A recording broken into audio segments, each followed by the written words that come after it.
Gente, então agora saindo de todos esses conceitos e princípios físicos de ressonância magnética, vamos para o equipamento propriamente dito. A gente tem que entender do que é composto, né, o equipamento de ressonância magnética. Então, vocês já sabem que nós temos que ter um grande magneto, que é o grande ímã, para produzir campo magnético, para alinhar os átomos de hidrogênio. E aí nós temos três tipos de grande magneto. Junto com o magneto, nós temos a mesa para acomodar o paciente. Aí essa mesa ela entra dentro do gantry, da grande garganta, para poder a estrutura de estudo ser posta no grande campo magnético que o magneto vai produzir. E nesse gantry nós temos painéis para poder inserir a mesa para dentro, para fora, para descer, subir a mesa e zerar a mesa também para iniciar o exame. E aí, partindo para os outros componentes, nós temos um grande computador, uma unidade de processamento, que é ela que vai fazer essa conversão algoritmo aí, né, dos pulsos de radiofrequência recebido pelas bobinas de gradiente, e aí vai ser enviado em forma de pulsos de radiofrequência, depois converte em pulsos elétricos e, posteriormente, pulsos digitais e gera uma imagem digital na tela. Então, é essa unidade de processamento, o grande computador, um computador robusto, que faz toda essa conversão aí de um grande algoritmo complexo matemático. Então, nós temos a mesa, nós temos as bobinas transmissoras e receptoras, então nós temos bobinas de gradiente e as bobinas de superfície, que é a que vai próximo ao corpo do paciente. As bobinas de gradiente elas ficam em volta do grande magneto, que é para ficar mudando a fase do hidrogênio. Então nós temos a bobina de gradiente X, Y, Z, que corresponde aos três eixos do corpo do paciente. Nós temos a bobina de gradiente Z, que é o eixo longitudinal do corpo do paciente. Nós temos a bobina de gradiente X, que faz cortes axiais no corpo do paciente. Nós temos a bobina de gradiente Y, que faz cortes sagitais no corpo do paciente. Então, Z longitudinal, Y vertical, X horizontal. Então, ela vai orientando, mudando a orientação do átomo de hidrogênio através dos pulsos de diversos ângulos. Então, essas são as bobinas de gradiente. E aí nós temos as bobinas de fase, né, que são as bobinas que ficam na superfície do corpo. São as bobinas de quadratura, bobina de volume, bobina de joelho, bobina de superfície, cada uma com a sua função. Algumas bobinas elas têm a função de emitir e receber sinal próximo à estrutura. Outras, elas só captam o sinal, enquanto a bobina de gradiente que fica em volta do gantry vai emitindo o sinal em cima da estrutura e ela só vai recebendo o sinal que, por exemplo, o ômbolo vai emitindo, né, em resposta ao estímulo. Então, nós temos esses tipos de bobina e essas funções para cada bobina. As bobinas de gradiente e as bobinas de superfície, que são receptores e transmissores de pulsos de radiofrequência. Nós também temos o sistema computacional, o workstation, que é onde o operador técnico em radiologia faz a programação dos exames. Então, aí, nessa mesa, nós temos o computador, o monitor, né, de alta resolução, chamado de workstation. Nós temos o teclado, nós temos um trackball, que é um mouse. Nós temos um intercomunicador, que serve para a gente ter contato com o paciente em voz. E lá dentro do equipamento tem uma pera, que é tipo aquele dispositivozinho de aferir pressão que a gente vai enchendo, aquela pera. Então ali tem um botãozinho que a gente dá na mão do paciente quando a gente vai fazer o exame com ele lá. Qualquer coisa que aconteça com ele, a gente tem que orientar o paciente a pressionar essa pera, que vai comunicar com a gente, chamar a gente para a gente poder abortar o exame e entrar lá dentro para ver o que está acontecendo. Então a gente também tem essa pera aí e esse intercomunicador, que é para manter a comunicação sempre com o paciente. Porque o paciente pode ter algum ataque de pânico, claustrofobia, e a gente não sabe, e até ele também não sabe. A gente poder manter essa comunicação com o paciente aí. E aí, falando da estrutura da sala, nós temos a gaiola de Faraday, que é a estrutura que faz o revestimento da sala para poder receber o equipamento de ressonância magnética. Então, ela faz com que não haja interferência externa para dentro da sala ou faça a atração interna da sala para fora. Então, ela faz essa blindagem aí da sala de ressonância magnética. Tá bom, gente? Então ela é chamada de gaiola de Faraday. Então anota aí também para vocês pesquisarem dentro do conteúdo de vocês sobre gaiola de Faraday. Agora, falando sobre segurança em ressonância magnética. A gente tem que saber e entender, estar ciente dos procedimentos de segurança em ressonância magnética, por conta da força de atração que o grande magneto provoca em objetos paramagnéticos, ferromagnéticos, né, que são metálicos. Então, a gente tem que entender que a porta de segurança, a porta da sala de ressonância magnética tem que estar fechada por completo na realização do exame de ressonância magnética e também quando não estiver realizando o exame, porque existem alguns tipos de magneto que não é possível ser desligado, o ímã não é possível ser desligado. Então, mesmo ele desligado, ele está gerando um campo magnético ali dentro daquela sala. Então, a porta tem que estar sempre fechada para que não haja nenhum acidente de atração de objetos metálicos para dentro do gantry e aí possa causar um acidente com o paciente. Então, a gente tem que entender que existem alguns tipos de acidentes dentro de ressonância magnética e eles são classificados. Acidentes com objetos ferromagnéticos, acidentes de radiofrequência, né? E acidentes de indução elétrica. Então, anotem aí anotem aí no caderno de vocês, para vocês escreverem aí e definirem esses tipos de acidentes com o equipamento de ressonância magnética.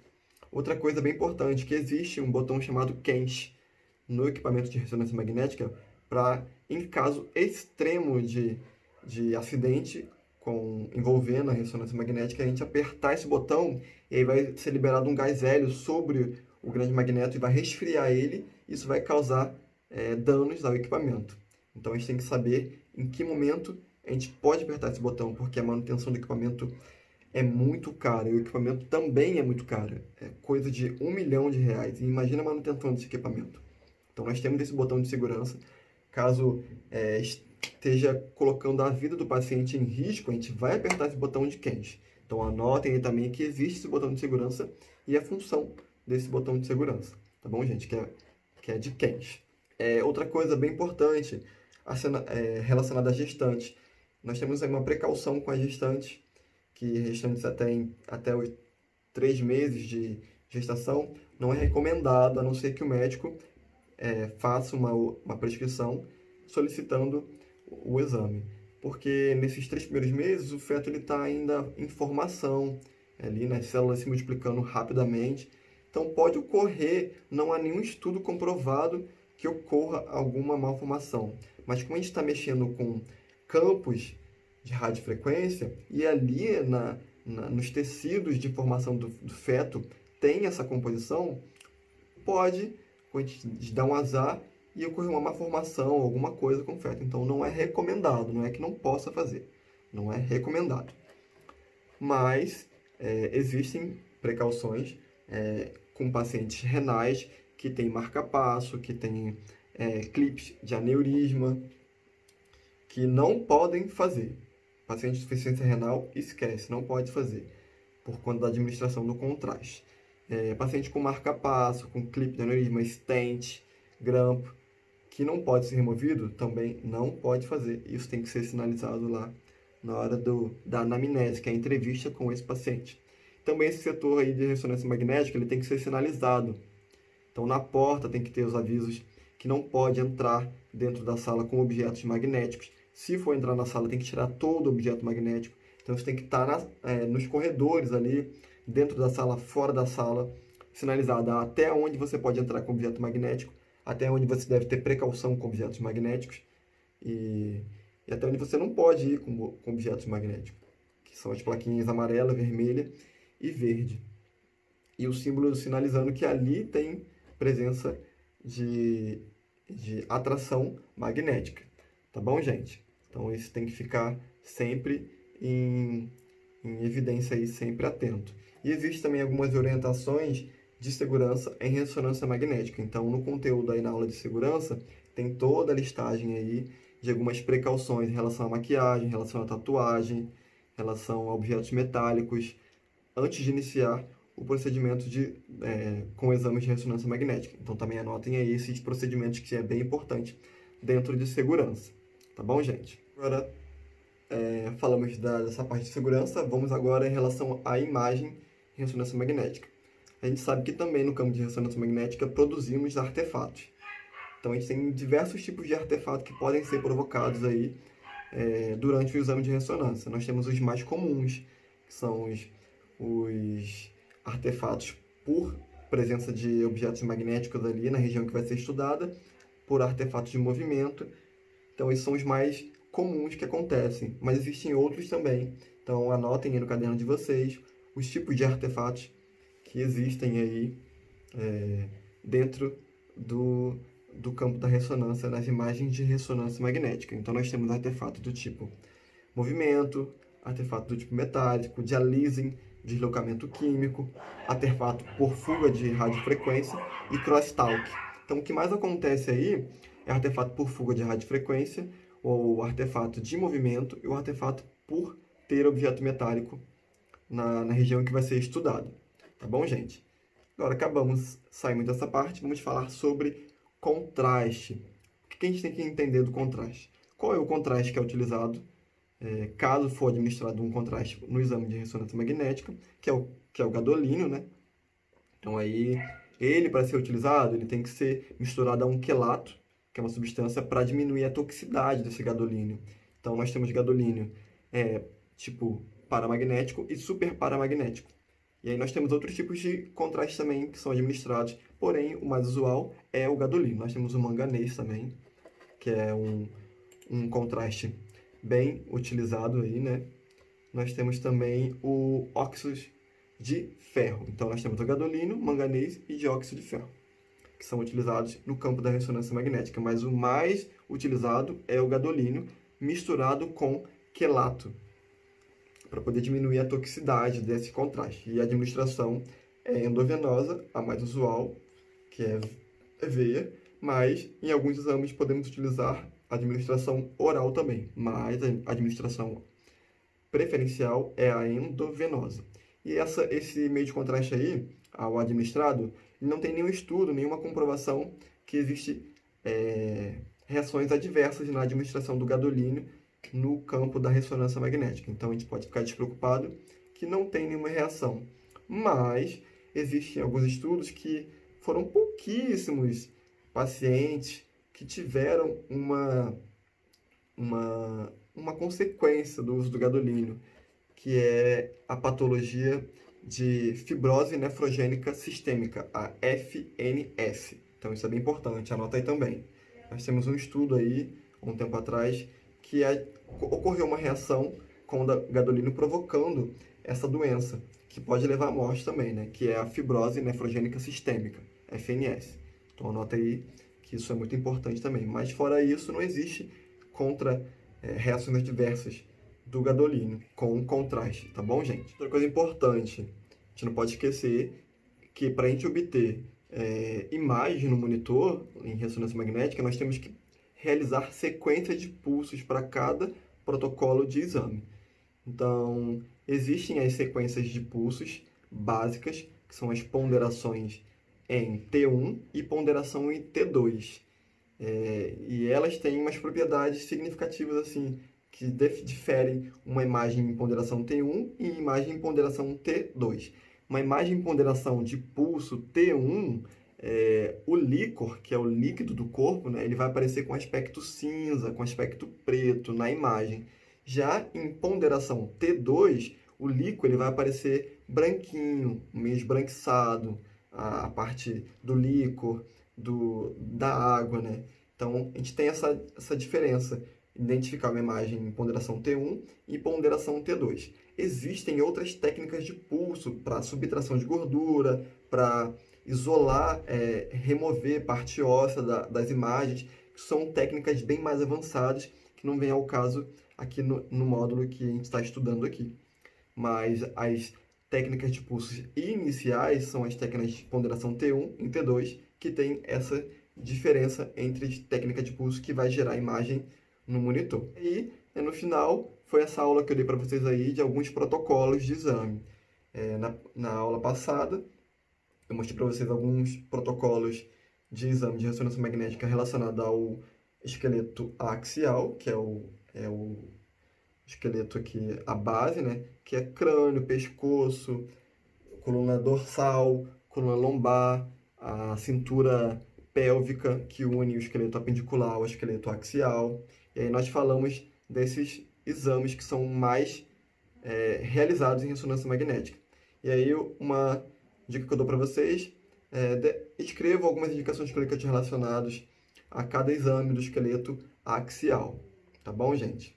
E aí as bobinas também de radiofrequência que são utilizadas para cada exame desse. Para a aula de hoje, que eu falei do esqueleto apendicular, hoje eu dei exames de ombro, punho, joelho e pé. E aí também falei as indicações clínicas desses exames também, né? Porque eles são utilizados, são realizados. As bobinas de radiofrequência também são bem importantes. Então, escrevam também sobre os exames de hoje, a indicação clínica de cada exame que eu falei aqui nas aulas, tá bom, gente? E aí a gente fica por aqui, nesse resumo aí. E como eu falei para vocês lá no início desse vídeo da revisão, tem exercício. Vou passar para vocês uma resenha do módulo de ressonância magnética que vai valer ponto, que tem que ser anexado até quarta-feira. Eu vou dar até quarta-feira para vocês anexarem essa resenha. Então, essa resenha, ela vai valer como estudo também. O que eu quero dessa resenha? Que vocês falem sobre o módulo de ressonância magnética, o que vocês entenderam abordando desde a história da ressonância magnética até os exames que são realizados em ressonância magnética. Então, vocês vão falar um pouco da história da ressonância, do surgimento, dos conceitos, princípios físicos de ressonância magnética, do equipamento, dos equipamentos que nós utilizamos para gerar imagem, de como é gerado a imagem, do elemento que é utilizado para gerar a imagem, segurança da ressonância magnética, a proteção das bobinas de ressonância magnética, artefatos e exame.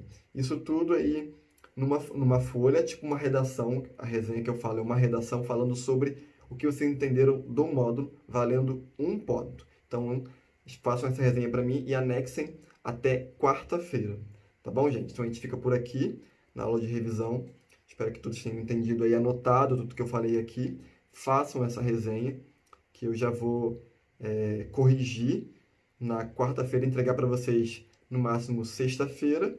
E aí vocês vão já ter uma noção do que vocês precisam dar uma estudada para dia 3 ter a prova, a avaliação final, e dia 10 a recuperação e última aula. Tá bom, turma? Então a gente fica até aqui, até a aula de avaliação. Vocês tenham uma boa noite.